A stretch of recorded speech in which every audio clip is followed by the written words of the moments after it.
Welcome to Reflecting Light. This podcast is about filling the world with light by exploring myth, ancient texts, scripture, great works of world literature, and the works of artists, past and present, for those who have eyes to see and ears to hear. And now, here is your host, Mandy Green. Hello, listeners. Welcome back to Reflecting Light. We're beginning season 3, if you can believe it. Who would have thought 2 falls ago we'd still be doing this? I hope you've enjoyed the past seasons, and here we are with a new beginning and a new start here in the fall. As Scott Fitzgerald said, life starts all over again when it gets crisp in the fall.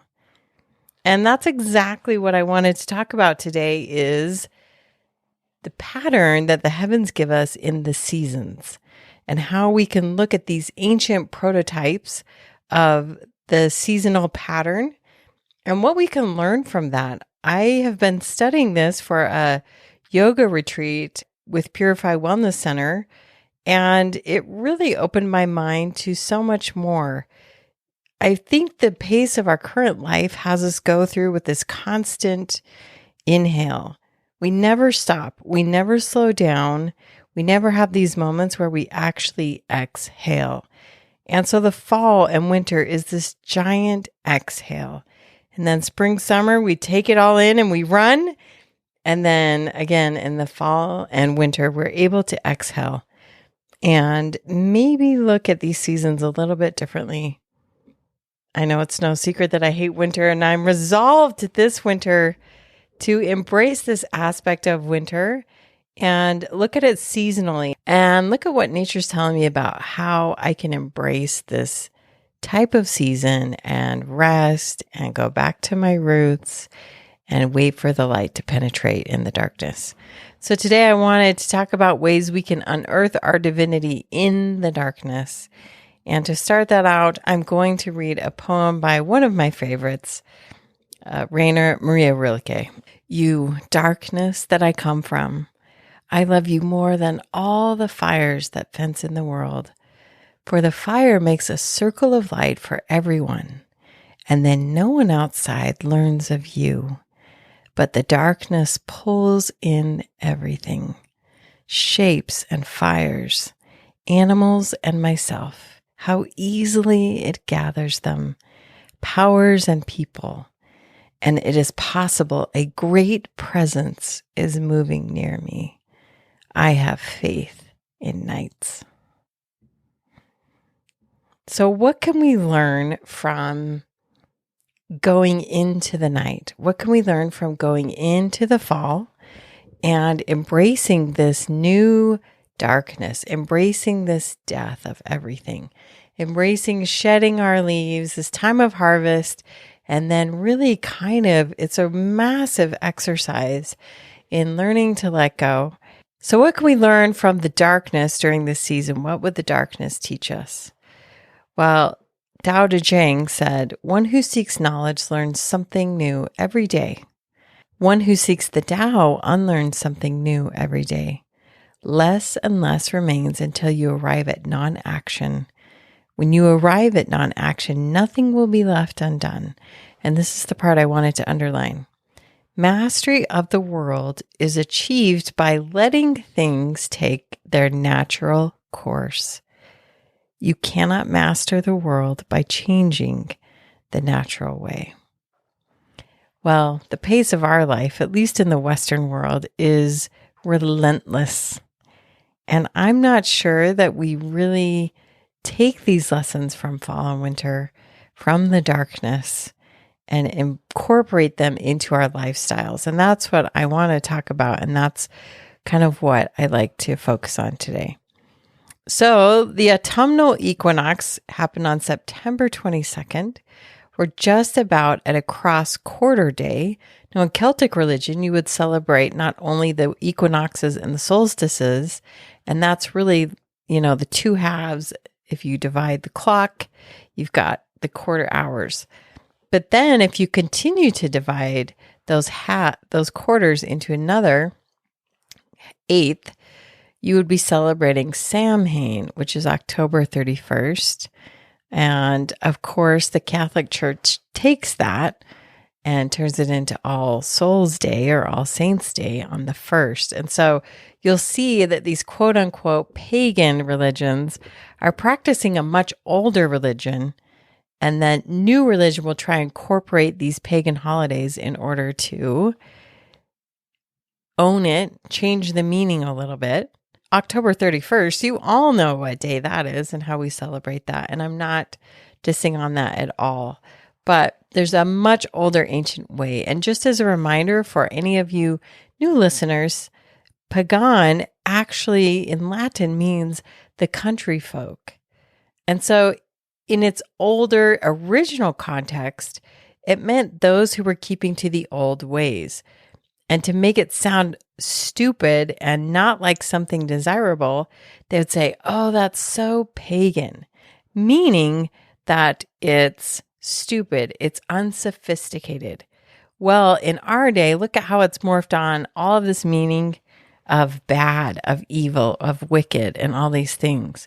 I've started to pay a lot more attention to things that are pagan just because it goes much older and deeper than that. So we have Samhain, and then Yule would be the Celtic holiday, or in our vernacular, it would be the winter solstice when the light actually penetrates into the darkness. But first, you have to empty out the space. You've got to create space.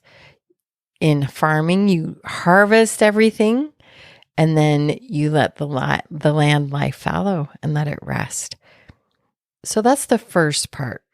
I want you to think about bringing in the harvest. I want you to think about all the things that have happened since spring, since the vernal equinox. And how has that gone? What have you brought in? What has been the fruits of your labor, so to speak? And what do you think about that? Some of those fruits you're probably super proud of. Congratulations. And you want to store those things up. And maybe some of the things you planted, you think, I don't love that, and I'm ready to let it go. The first part is to express gratitude, to bring in the harvest, to look at all the good. And I really want you to spend some time with this. We tend to be very myopic when it comes to our faults and our flaws, and yet we have so much good. I guarantee, even just today, that you did a lot of really wonderful things. So bring in the harvest. That's the first part. The second part is to let everything else go, to let it wither down, to pull it out, to plant. If you're planting bulbs, you're going to put it in the ground and let it sit. You'll let the ground lie fallow. I can't help but think of the amazing bursts of color that we get here in the Wasatch Front with the trees, how we have this alchemy of hot turning to cold, which changes literally the color of the leaves. And then if you look at the grace with which a tree drops its leaves, it lets all of that glory and that beauty and all of that year's growth just drop and fall to the ground. It doesn't try to hang on to it. It doesn't say, this is my best treeness ever. It understands that in order to grow the next year, the tree has to shed its leaves, let it all fall off, let it go, so that in the spring, after it's gone right down into its root system and gathered all that energy to the roots, that it's able to grow even more. And that's also going to be a critical part of the fall for me now, is after looking at the harvest, looking at all the things and just letting it go. Letting it die, letting it drop, understanding that that is actually an essential part of growth. Do we do this? Do we consciously do this? Or do we claw, fight, scratch our way to hanging on? I'm talking about myself here, my 10 leaves in each hand that are so pretty, and just trying to savor that moment when really I think nature and the divine would have us gracefully learn to let go, learn to exhale, learn to trust that there are greater things ahead of us if we are willing to let go. My old roommates and I used to go up into the mountains and bring home these branches of gorgeous leaves. And we would hang them everywhere. They just looked amazing. But after a little while, you would realize that nothing gold can stay, as the poet Robert Frost says. And those leaves would get so dry and crunchy and brittle and lose that beauty that you would have to you were forced to let it go. So you can decide or you can be forced. Either way, it doesn't matter. So the divine pattern that I want to parallel this to is that ascent is always preceded by descent. For the art for this particular cover, I want to put up The Golden Stairs by Edward Burne-Jones. I love his artwork. And it shows people coming down these golden stairs as well as going up the golden stairs. But another way to look at your spiritual growth is that in order for you to ascend, in order for you to go higher, in order for any of these things happen, they have to be preceded by a descent.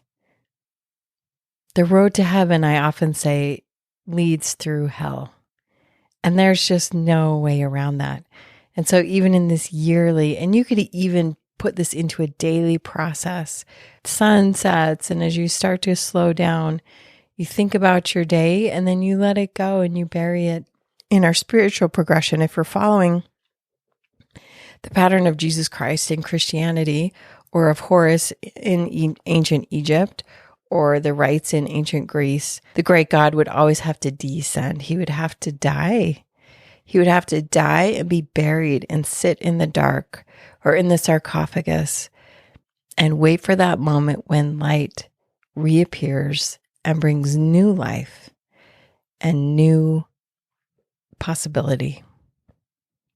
As we enter the darkness and descend, we're able to empty out. We're able to let it go. And again, there is so much we can learn from the darkness, as Rilke said. And I think so often we tend to I tend to shy away from the darkness. And I tend to think, I don't want to be in that. But I'm learning there's so much the darkness can teach me. And I'm not talking about truly, truly dark things, but I'm saying in a death of sorts, in letting things go, in sitting in the tomb or the sarcophagus, or just sitting in the stillness with everything dying and really being meditative and contemplative and taking that time to learn and grow and get better. When we go into the Great Pyramid of Giza on tour, our first stop is to descend down into the depths of the pyramid into a place called the unfinished chamber, where things have really not taken shape or form yet.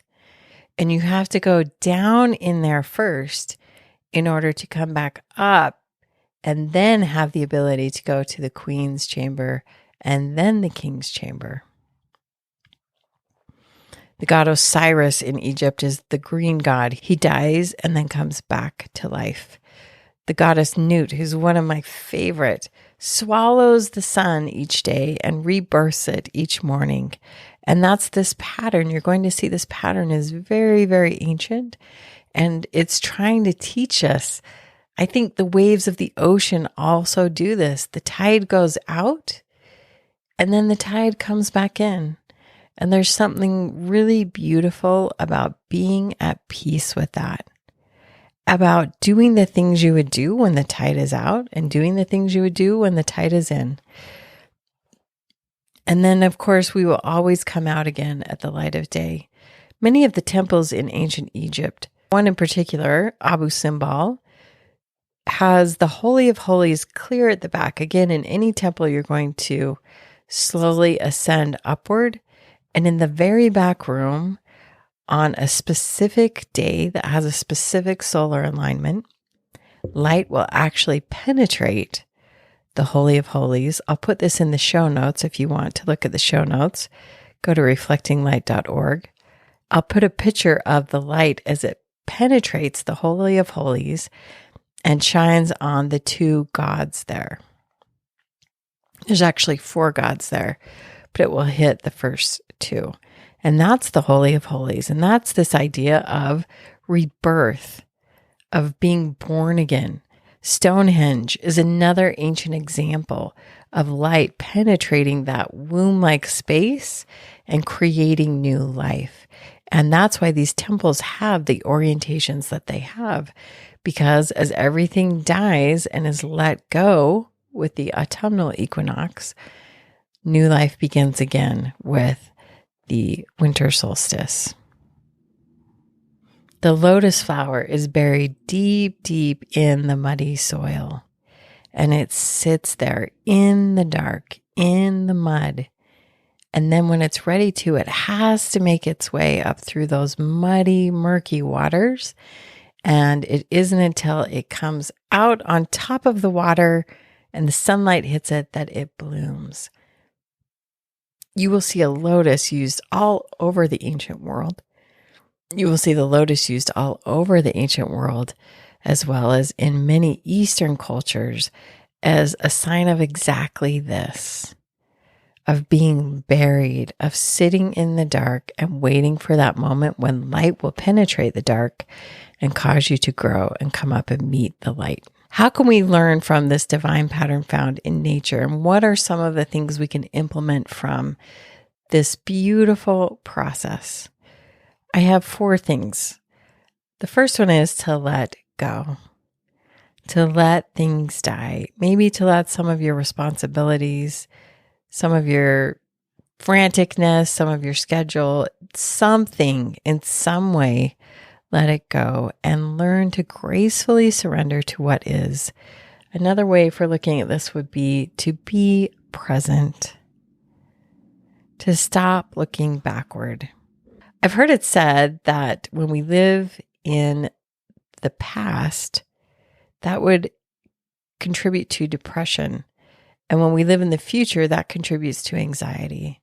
And so letting things go, letting things die, surrendering to what is has so much to do with being present and taking what's there, taking the dark nights, taking these moments and just exhaling and not having to be doing something. The second thing is to make space. Make space in your heart, in your head, in your soul, in your spirit, in your daily life for the divine. Of course, reflecting light is all about reflecting this divine light into the presence. I'm just a mirror who's taking that sunlight and trying to direct it into these dark places, right? Just like that Holy of Holies.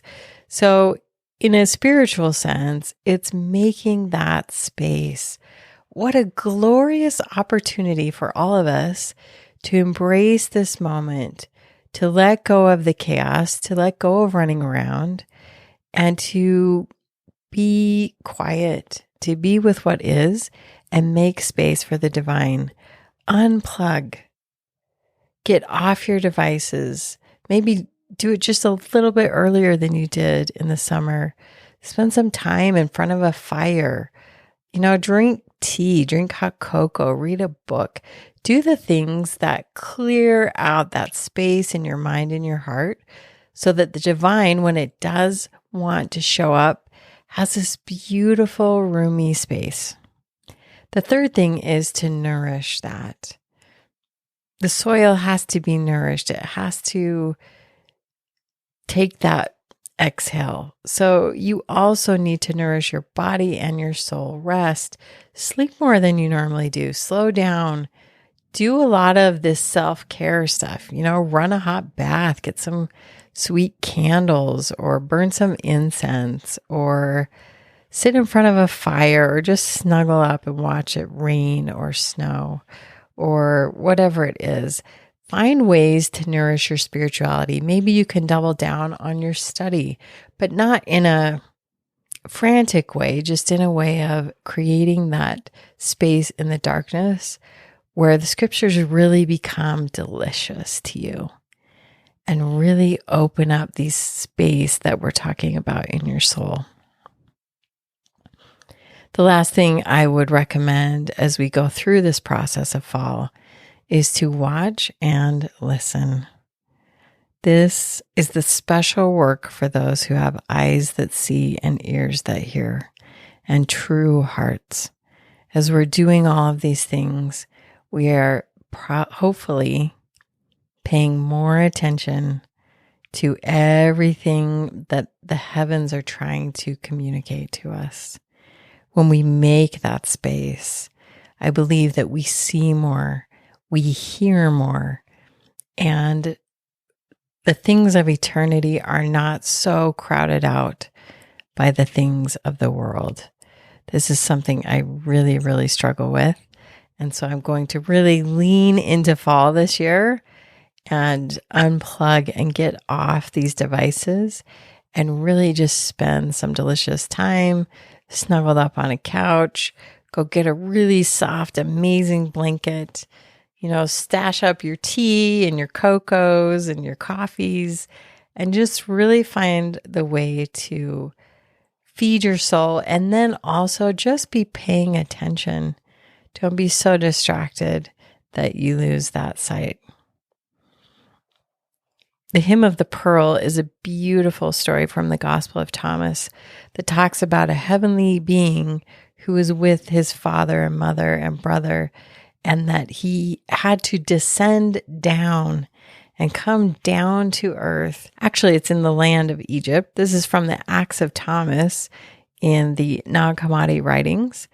And again, there we have this idea of descent.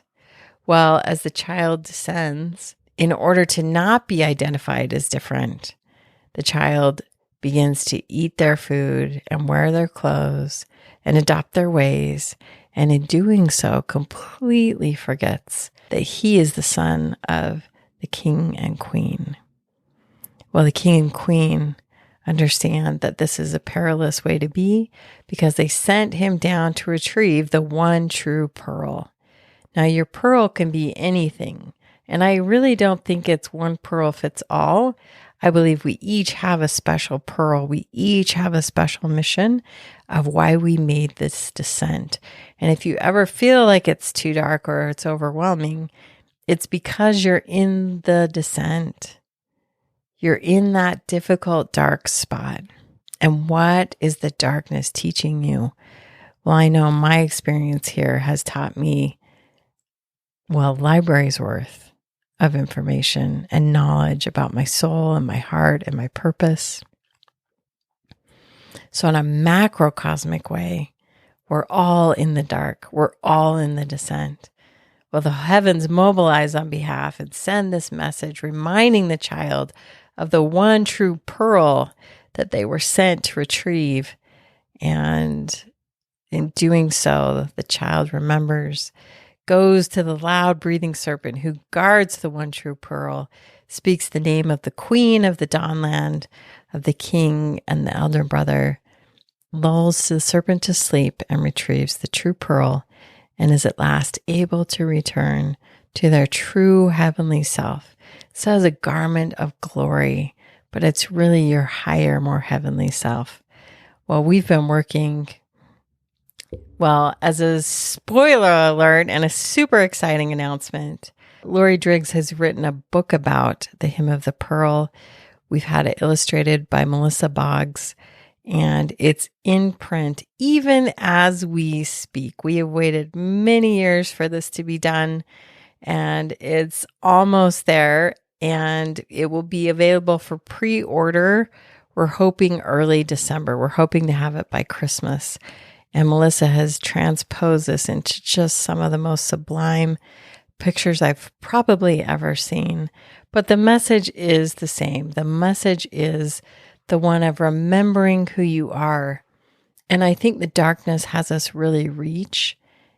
And by sitting in the darkness, we come to understand more about our truest self, maybe more about our journey here, and maybe more about the one true pearl that we were sent to retrieve.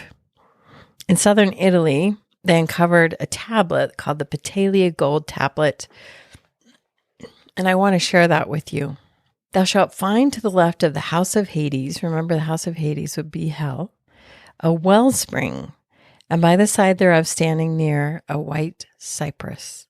To this wellspring approach not near, but thou shalt find another by the lake of memory, cold water flowing forth, and there are guardians before it. Say, I am a child of earth and of starry heaven, but my race is of heaven alone. This ye know yourselves. Lo, I am parched with thirst, and I perish. Give me quickly the cold water flowing forth from the lake of memory, and of themselves they will give thee to drink from the holy wellspring. My dear friends, you are all children of earth and of starry heaven, but your race is of heaven alone. And we all are parched. We all are in this dark place. And the thing that will help us and remind us and give us the opportunity and the remembrance of who we were and the ability to find that one true pearl that is guarded by the loud-breathing serpent. Ironically, the loud-breathing serpent makes us deaf to our true purpose and tries to drown out our memory. As we're able to do that, we're able to find our purpose and return home. I think the darkness has so much to teach us about this mission, about our pearl, about the serpent, and about our truest self.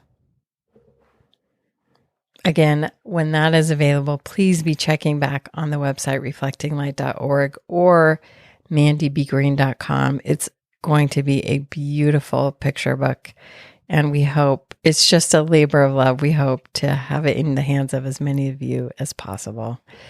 To end with, I'd love to quote Fra Giovanni Giocondo, who said, "Life is so generous a giver, but we, judging its gifts by their covering, cast them away as ugly or heavy or hard.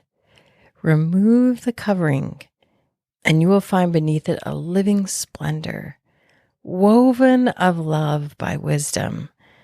Boy, if you're in my Heavenly Mother class, that should stick out to you. Woven of love by wisdom with power.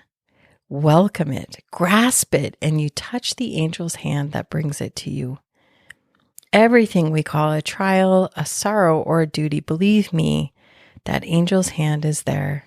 The gift is there, and the wonder of an overshadowing presence. Your joys, too, be not content with them as joys. They, too, conceal diviner gifts. Life is so full of meaning and purpose, so full of beauty beneath its covering, that you will find earth but cloaks your heaven. Courage, then, to claim it. That is all. But courage you have, and the knowledge that we are pilgrims together, wending through unknown country home. My dear friends, earth does cloak our heaven, and we've been given the gifts and the courage to find that pearl.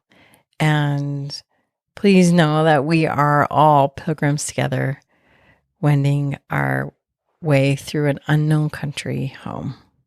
So as you go into fall, maybe look at all the ways you can embrace your five senses. Feel of heavy sweaters and soft blankets, the cool breeze, turtlenecks, the earth under your feet, the leaves crunching. You can smell the spices simmering. You can smell the smoky air, the earth burning. You can see the colors change. You can see the darkness come in, the longer nights, the harvest moons.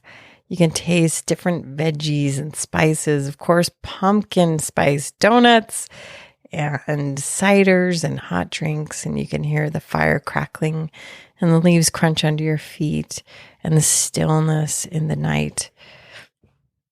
There's so much beauty to be had. Jai Jarangi said, "Autumn days are for watching the way auburn leaves fall and kiss the earth to show that the trees have made peace with letting go."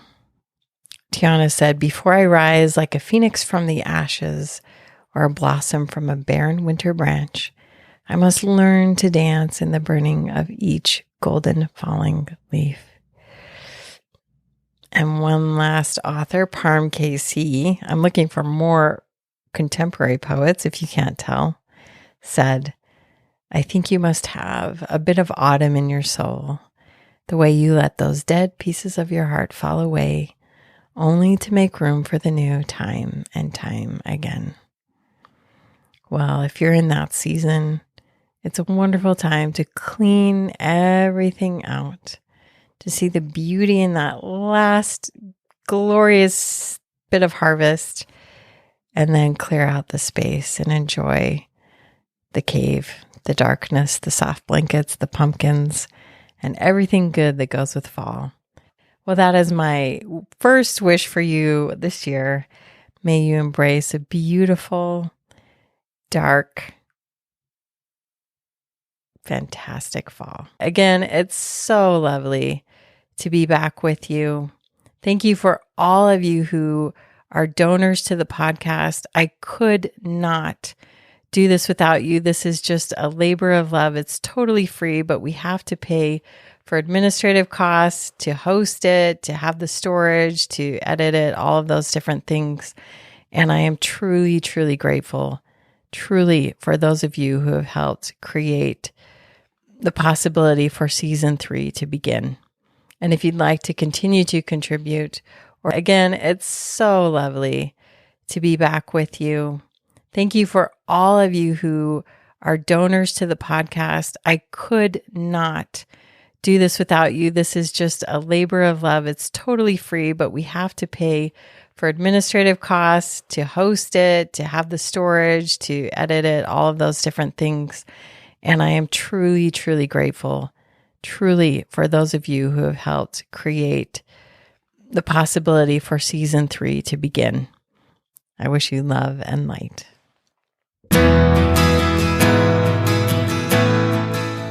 Thank you for joining us for Reflecting Light with Mandy Green. If you enjoy this podcast, please leave a good rating and share it with your friends. And remember, your light makes the world a brighter place. Share it.